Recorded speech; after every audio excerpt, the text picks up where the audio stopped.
Ticket to finale രണ്ടാമത്തെ task ജിൻഡപ്പനും കൂട്ടരും തൂക്കിയിരിക്കുകയാണ്. അപ്പം ടാസ്ക് പാത്രം കഴുകൽ ടാസ്ക് ആയിരുന്നു. പാത്രം നല്ല വൃത്തിയായിട്ട് കഴുകി വെക്കുക എന്നുള്ളതായിരുന്നു ടാസ്ക്.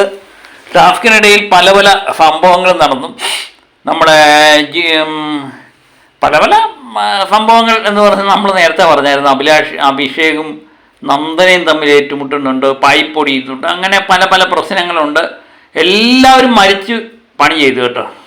ഇതാദ്യമായിട്ടാണ് ഒരു ടാസ്ക് വരുമ്പോഴായിരിക്കും ഇവർ നന്നായി മരിച്ച് പണി ചെയ്യുന്നത്. പക്ഷേ നന്ദന, ജിൻഡോ, റസ്മിൻ ഈ ടീമാണ് ഏറ്റവും കൂടുതൽ പാത്രം കഴുകി വെച്ച് 1ാം സ്ഥാനം നേടിയത്.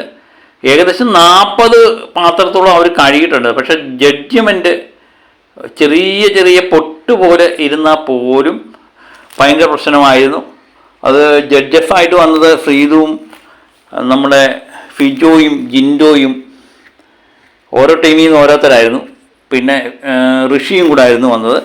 അപ്പം ഓരോ ടീമിൻ്റെയും പാത്രങ്ങൾ എടുത്ത് വെച്ച് അത് ചെറിയ അഴുക്കുണ്ടെങ്കിൽ പോലും അവർ മാറ്റി മാറ്റി വെച്ച് അവസാനം 40 പാത്രത്തിൽ നിന്ന് 16 പാത്രം മാത്രമാണ് ജിൻഡോയും കൂട്ടരും എണ്ണി തിട്ടപ്പെടുത്തിയത്. അതിനുശേഷം നെക്സ്റ്റും തണലും ഒരേപോലെയാണ്. അവർ 13 പാത്രമാണ് അവർ വൃത്തിയായിട്ട് കഴുകിയത്. ഒത്തിരി പാത്രങ്ങൾ മാറ്റി വെച്ചു കേട്ടോ. അതുപോലെ തന്നെ നമ്മുടെ പഴയ പവർ ടീം കഴുകിയത് 9 പാത്രങ്ങൾ മാത്രമാണ്. അവർക്കൊരു പോയിൻ്റ് കിട്ടി. ബാക്കി ജിൻഡോയുടെ ടീമിന് 3 പോയിൻ്റ് കിട്ടി. ബാക്കി 2 ടീമിനും 2 പോയിൻ്റ് വെച്ചാണ് കിട്ടിയിരിക്കുന്നത്. അങ്ങനെ ടാസ്ക് അവസാനിച്ചു. ഈ ടാസ്ക് ജിൻഡോയും കൂട്ടരുമാണ് തൂക്കിയിരിക്കുന്നത്.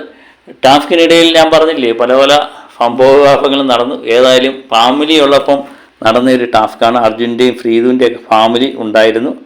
അവർക്കും ഏകദേശം എല്ലാം ടാസ്കുമായിട്ട് ബന്ധപ്പെട്ട കാര്യങ്ങളെല്ലാം മനസ്സിലായി. ഒരു മികച്ച കളി തന്നെയായിരുന്നു എല്ലാവരും പുറത്തെടുത്തത്. ഏതായാലും അടുത്ത ടാസ്കിന് വേണ്ടി നമുക്ക് കാത്തിരിക്കാം.